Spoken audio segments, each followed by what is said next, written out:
que acontece hoje no Brasil. O governo do Brasil administra a saúde das pessoas, regula o que se fala, te tributa quase à morte, licencia o teu trabalho para que tu possas trabalhar e mesmo assim não te protege. O governo brasileiro nos tomou todos os direitos e liberdades, como propunha Hobbes, mas não garantiu a nossa segurança.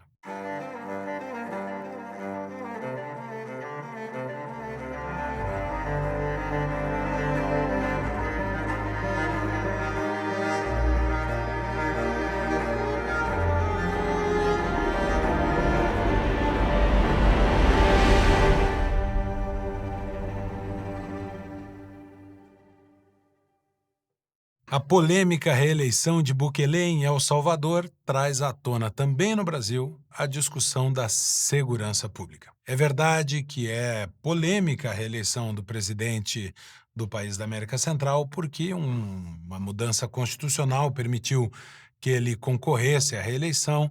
Há também sérios problemas, como em boa parte da América Latina, de Estado de Direito, de força das leis naquele país, como há também no Brasil, mas a verdade é que Bukele teve sucesso em enfrentar o problema da criminalidade e principalmente do crime organizado em El Salvador.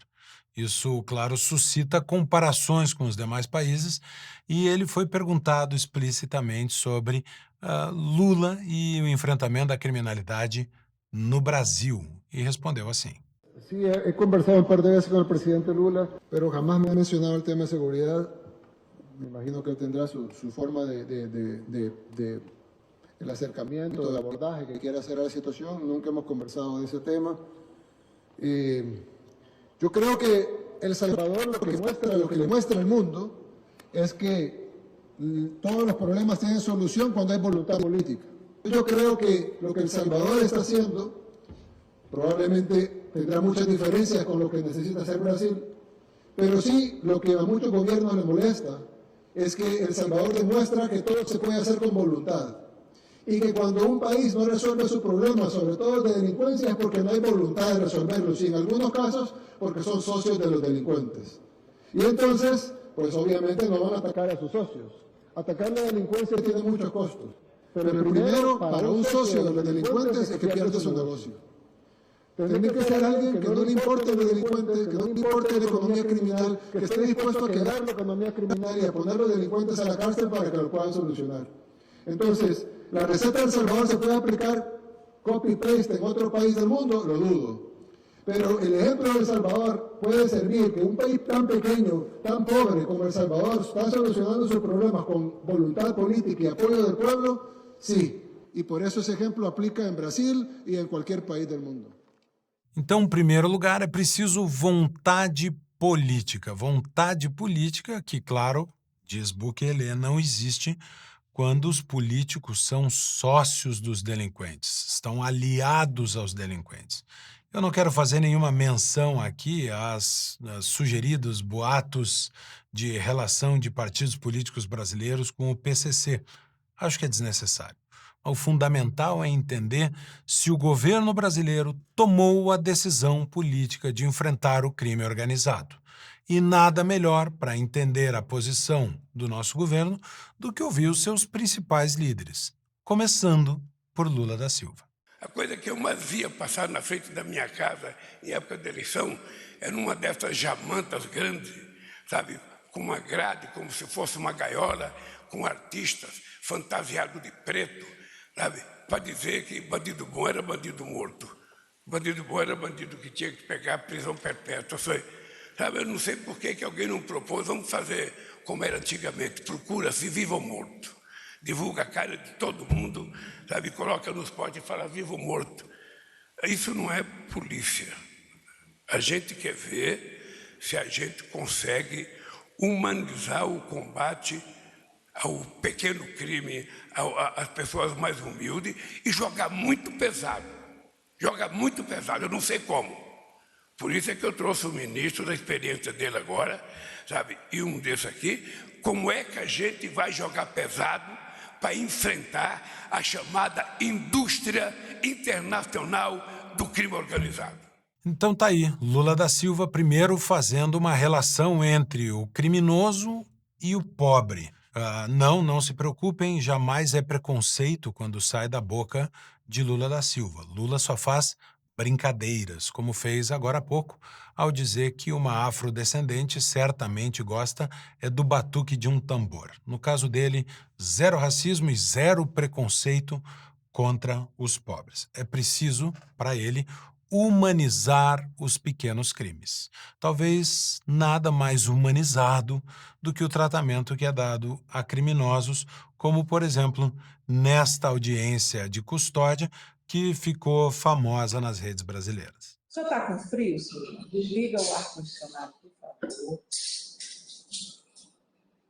Isso, vou pegar lá. Pega um café para o seu ano, eu não vou fazer audiência com ele mesmo. Pega um café lá para ele. Vou pegar ali uma coisa para o senhor se esquentar, senhor. Desligou? Pronto. Agora o senhor pega, não tem nenhuma roupa ali com um casaco, alguma coisa assim para o senhor se esquentar, não? Lá dentro daquela roupa que a gente tem. Eu vou dar meu terno para ele, senhor. O senhor vai dar seu terno? Tá. Aí, o senhor toma um cafezinho para o senhor se esquentar. Pronto. Quando o senhor parar de tremer, a gente continua a audiência. Melhorou um pouco, senhor? Melhorou, senhor. Pronto.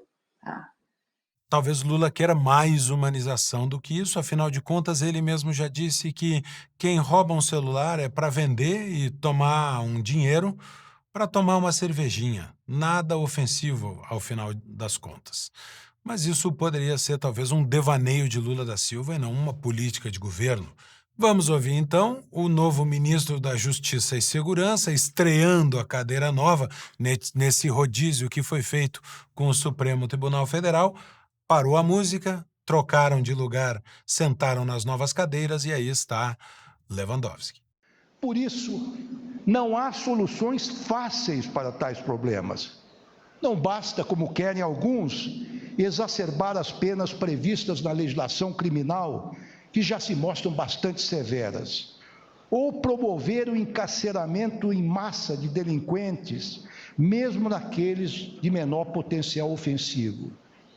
Também não adianta dificultar a progressão do regime prisional dos detentos, do fechado para o semiaberto e depois para o aberto, que constitui um importante instrumento de ressocialização.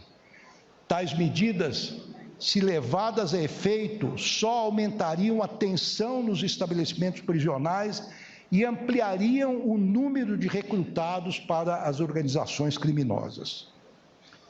Penso que, para arrostar essas dificuldades, os caminhos já trilhados pelo meu antecessor, ministro Flávio Dino, revelam-se bastante promissores. Meio ponto para Lewandowski. Ele diz, não adianta penas mais duras no combate ao crime.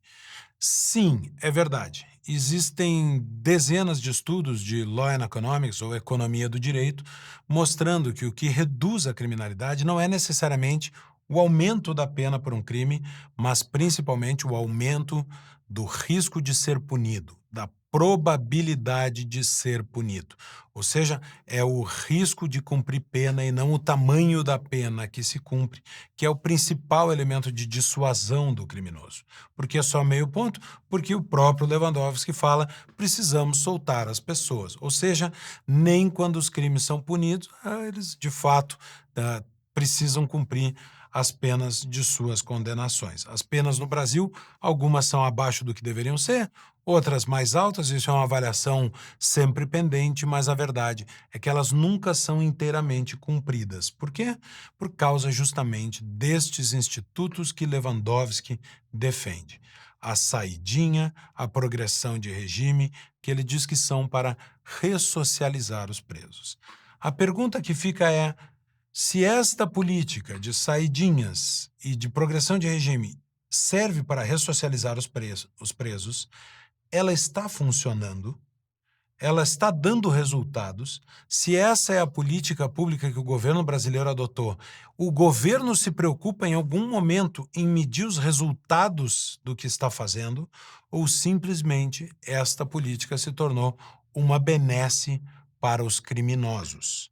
Lewandowski parece não se fazer essa pergunta, como aparentemente seu antecessor e sucessor, antecessor no Ministério e sucessor no STF, Flávio Dino, parece pensar do mesmo jeito.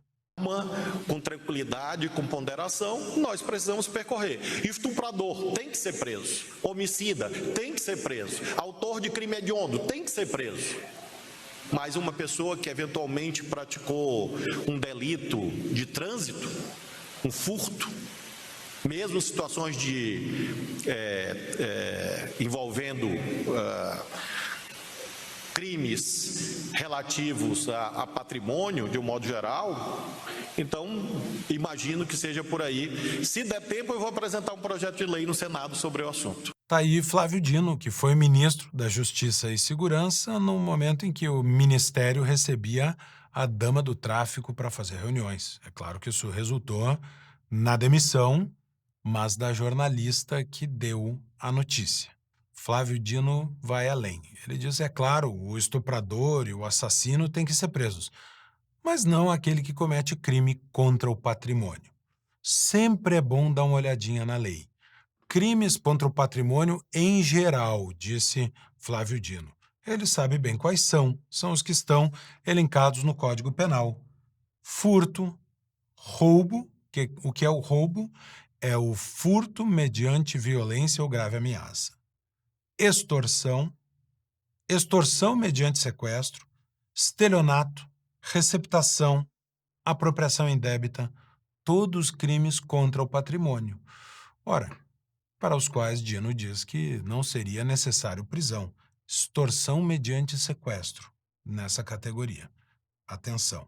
Para consolidar a percepção de que esta é uma política de governo defendida por um partido, é importante também ouvir o anterior candidato à presidência da República do PT e ex-candidato a governador do estado de São Paulo, Fernando Haddad. Nós vamos promover o desencarceramento de pessoas que cometem pequenos delitos, que é hoje o maior contingente de prisioneiros. Está aí o nosso ministro da Fazenda.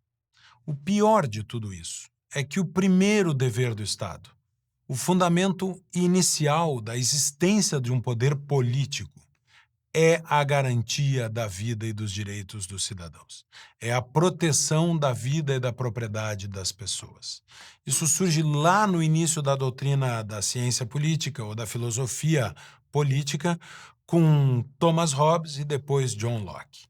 Para Thomas Hobbes, o homem vivia num estado, que é uma hipótese, uma criação teórica, um estado de natureza, antes da existência do governo, em que todos os homens poderiam ser mortos por qualquer outro homem.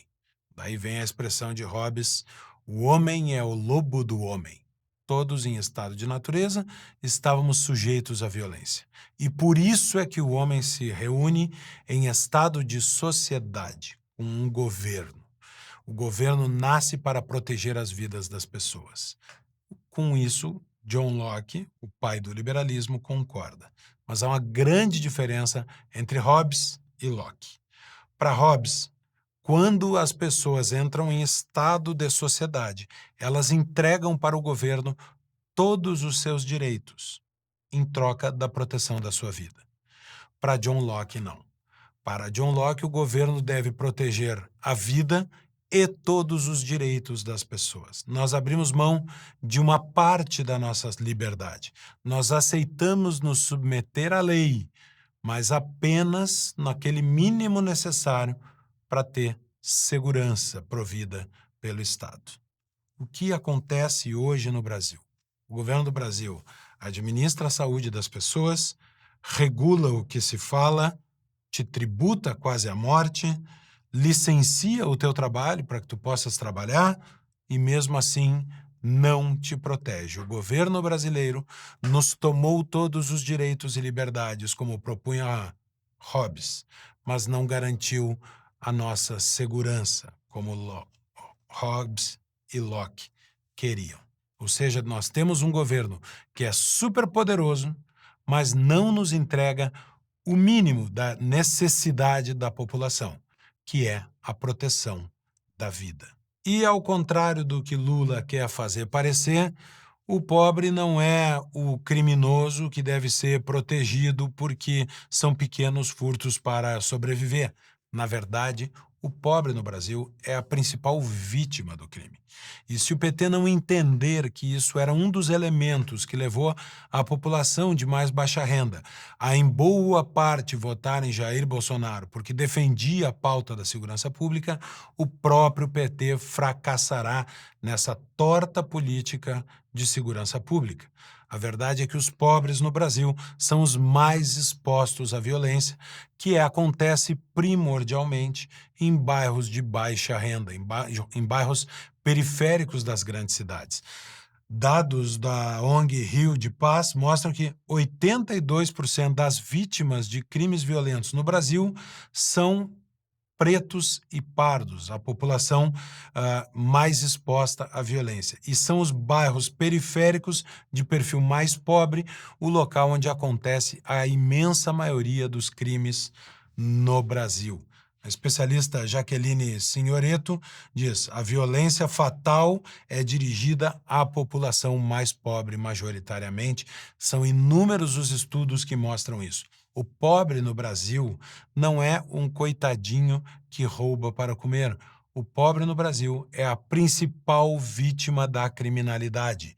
E essa associação entre pobreza e crime já se mostrou falsa e é, obviamente, injusta com as pessoas de mais baixa renda que trabalham, pagam as suas contas e sofrem para sustentar suas famílias expostas à alta criminalidade, ao narcotráfico, à violência na porta de suas casas e inclusive ao recrutamento de seus filhos para trabalhar no narcotráfico. O narcotráfico não é amigo dos mais pobres. A violência urbana no Brasil, o crime organizado no Brasil, é inimigo de todas as faixas de renda no país. E é por isso que deveríamos fazer a decisão política que Bukele avisa, que é uma escolha de enfrentar a criminalidade no nosso país.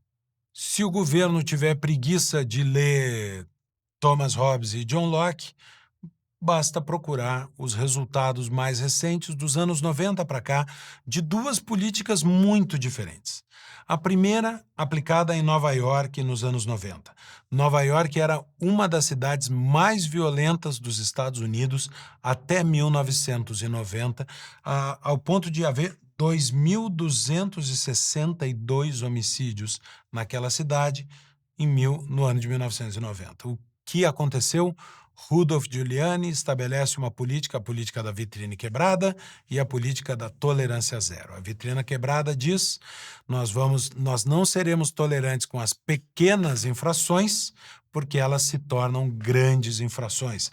É a lógica de que se você entra numa sala ou num banheiro público e tem uma vidraça quebrada, você seca as mãos e já não joga o papel no lixo, porque já está quebrado, já está feio, já nem puxa descarga, porque há um desleixo completo. Isso incrementa o abandono do espaço público. O que faz Giuliani? Giuliani faz um enfrentamento dos pequenos furtos. É o batedor de carteira que, quando é punido, não chega a ser um homicida. Isso melhora a vida urbana da cidade e a doutrina da tolerância zero. Nenhum crime investigado deixava de ser denunciado para um processo criminal. Ou seja, qualquer crime que fosse descoberto o autor, acontecia um processo criminal. Com isso, Nova York teve uma redução de 61% nos homicídios e de 41% na taxa geral de criminalidade, com uma política de enfrentar todos os crimes. Muito diferente do que Lula, Flávio Dino, Lewandowski e Haddad querem para o Brasil. O PT, em linhas gerais. O PT quer aqui uma linha muito mais parecida com o que a Califórnia faz nos dias de hoje. A Califórnia anunciou que trataria todos os furtos até $950, talvez se usassem o palavreado de Lula, de forma mais humanizada. Não seriam crimes, apenas pequenas infrações legais. Isso faz com que a polícia não se desloque quando há denúncia de um crime, de um furto, de até $950. O que é que isso produziu?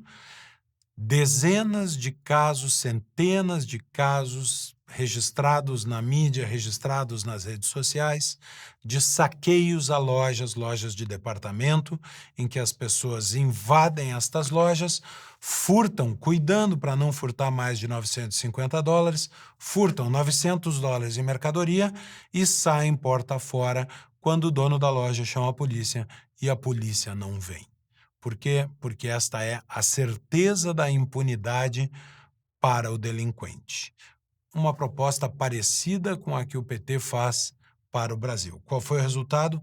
Só entre 2020 e 2022, a criminalidade aumentou 23% na Califórnia, a ponto de 2/3 da população do estado dizer que avalia sair da Califórnia, ir morar em outro estado.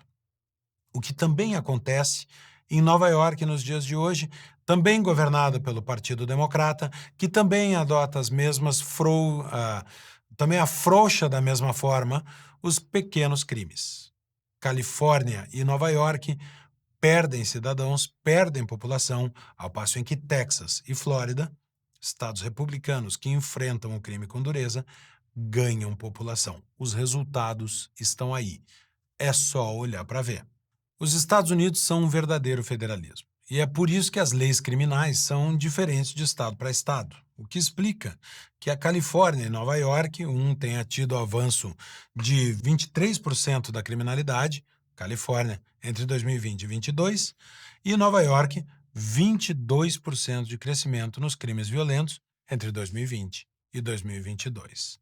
O americano tem uma opção. Ele vota com os pés, para usar a consagrada expressão. Escolhe outro estado para ir morar. Esta opção os brasileiros não têm.